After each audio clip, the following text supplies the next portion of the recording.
Assalamualaikum warahmatullahi wabarakatuh. Selamat ketemu kembali di perkuliahan kita. Kali ini kita akan mendiskusikan bagaimana strategi perencanaan pajak untuk mengefisiensikan beban pajak khususnya PPh pasal 22.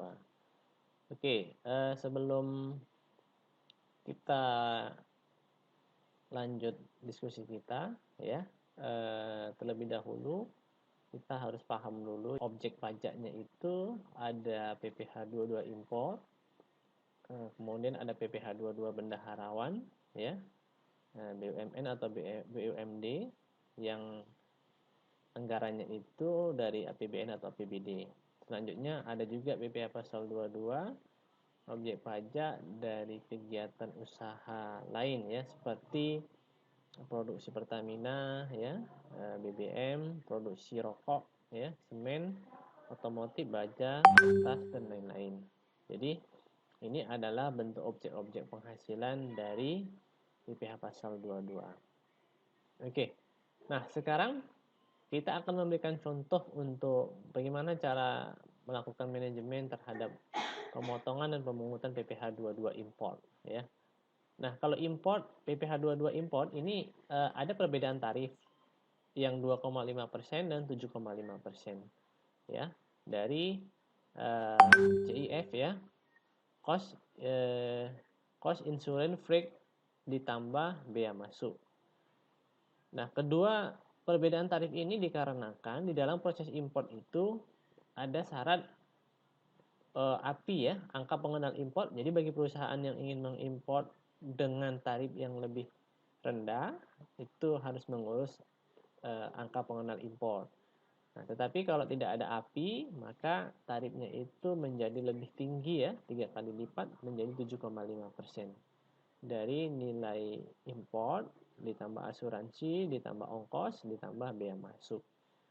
Nah, tentunya ini menjadi alternatif bagi kita.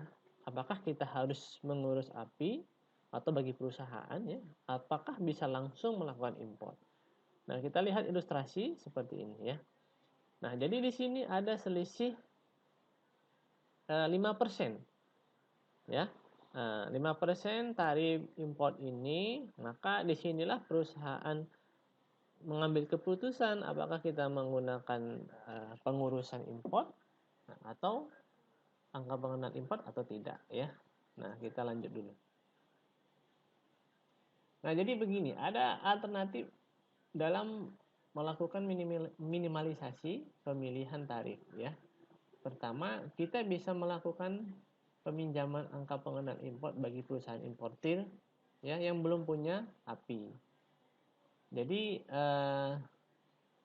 pertama ini supaya dengan meminjam ini tentunya kita memanfaatkan satu tidak terlalu disibukkan dengan pengurusan administrasi pengurusan API jika kebutuhannya itu sudah segera ya.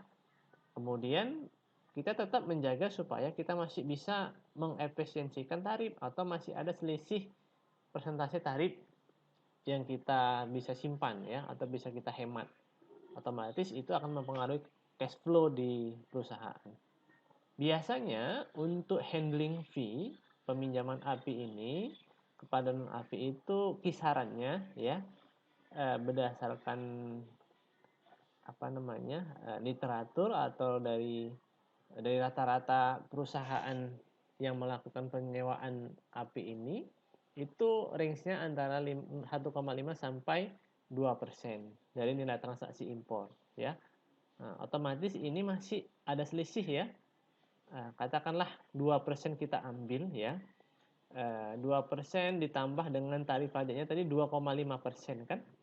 Nah, jadi dibanding dengan yang 7,5% ya, kita baru habis 4,5% ya, dibanding kalau kita tidak meminjam dari perusahaan yang memiliki API. Nah, jadi ini otomatis kalau dari hitungan ini kita masih dapat menghemat ya untuk pajak importnya. Nah, kemudian begini, juga ketika bagi perusahaan yang dipinjam API-nya, ya tentunya ini mereka tidak sembarangan ya, karena juga ini bisa disalahgunakan ketika mengimpor barang-barang yang tentunya itu ya katakanlah ilegal. Ya, kemudian tarif handling ini tadi sudah saya sebutkan ada penghematan ya, dibanding dengan yang tidak menggunakan API ya. Jadi kalau kita lihat bisa 3 sampai 3,5% penghematannya ya. Asumsikan misalnya 2,5% ditambah 2% tadi masih 4,5% ya. Jadi ada yang 3 sampai 3,5% bisa kita simpan. Nah, ini tentunya bisa menjaga cash flow perusahaan ya. Walaupun kalau perusahaan itu sendiri mengurus API sendiri ya, PPh 22 ini bisa juga menjadi kredit pajak. Tapi kalau kita menyewa kan artinya PPh 22-nya itu dia tidak di perusahaan yang menyewa API tapi yang punya API kan. Nah, itu menjadi pertimbangan juga gitu. Nah, jadi dari segi dengan menyewa API, kalau perusahaannya tidak punya API, dia sudah bisa menghemat 3 sampai 3,5% gitu. Tergantung nego di handling fee ini dengan perusahaan yang memiliki izin import ya atau angka pengenal import. Nah, jadi tidak semua juga barang-barang itu yang masuk itu dikenakan PPh ya. Ini tentunya pengecualian ya. Nah, jadi ada barang-barang memang secara kalau barang strategis itu dibebaskan dari biaya masuk impor. Jadi barang-barang seperti itu ya tentunya tidak perlu menyewa angka pengenal impor pula ya. Jangan pula sudah digratiskan kita menyewa, yaitu tentunya malah pemborosan di situ. Contohnya bebas impor itu misalnya bank strategis ya, seperti sekarang mungkin kalau kesehatan seperti yang berhubungan dengan COVID, nah itu kemungkinan itu dibebaskan daripada PPh pasal 22 import gitu, karena memang lagi dibutuhkan gitu. Nah, kemudian ada juga fasilitas ya. Nah, ini terkait dengan pengajuan SKB PPh, surat ketetapan bebas pajak penghasilan ya.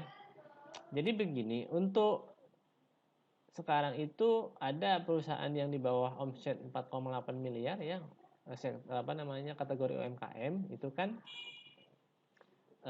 PPh badannya itu PPh final ya. Nah, menggunakan tarif dulu namanya PP 46, sekarang itu ada namanya PP 23. Dulu tahun 2012 ya kalau nggak salah, 2012-2013 tarifnya 1% ya, sekarang itu jadi 0,5% semenjak 2000 berapa itu ya, 2018 kalau nggak silap saya.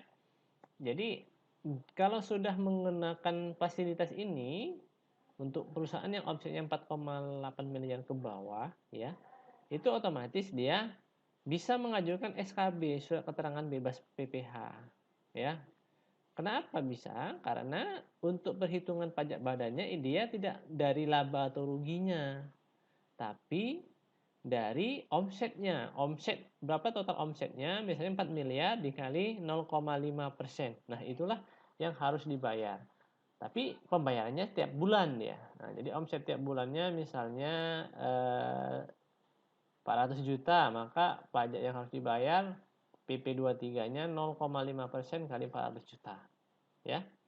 Nah, jadi kalau dia sudah menggunakan tarif itu, dia boleh mengajukan SKB untuk misalnya dia mau import barang gitu ya dari luar negeri. Nah, maka dia akan dibebaskan penghasilan PPh pajak penghasilan PPh 22. Tentunya dalam pengajuan itu ada syarat dan ketentuan administrasinya ya. Ya, kemudian ada ini pengecualian ya untuk barang-barang tertentu. Ini sifatnya kebijakannya berubah-ubah ya. Nah, kadang ada ini. Oke. Untuk PPh bendahara yang lainnya ya, misalnya ini PPh 1,5% untuk BUMN ya, ini tentunya menjadi kredit pajak. Nah, artinya ketika transaksi ini jangan sampai tidak memperoleh bukti potongnya, karena ini bisa dikreditkan untuk mengurangi PPh badan ya. Nah, kemudian ini pembelian barang-barang hasil perhutanan, perkebunan. Nah, ini harusnya dikenakan tarif pajak juga ya, 0,5%. Artinya kalau perusahaan yang melakukan pembelian dari pedagang pengumpul, ini harus memotong PPh 22 ini. Nah, kalau tidak nanti maka yang menanggung itu ya si perusahaan perusahaan pengumpul tadi itu, pembeli yang dari agen misalnya ya, seperti di katakanlah contoh di perkebunan ya, di pabrik kelapa sawit. Nah, ketika mereka beli dari petani atau agen kelapa sawit itu, dia harus memotong pajaknya. Nah, itu kalau dia tidak melakukan itu, maka perusahaan itu harus membayar gitu.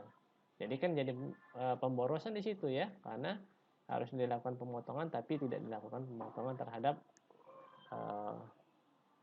hasil produk pertanian yang dijual ke perusahaan tadi. Oke, materi kali ini sampai di sini dulu ya. Terima kasih. Jika ada yang ingin didiskusikan, silakan di komen. Terima kasih. Jika ada yang mau didiskusikan lebih lanjut, silakan di komen.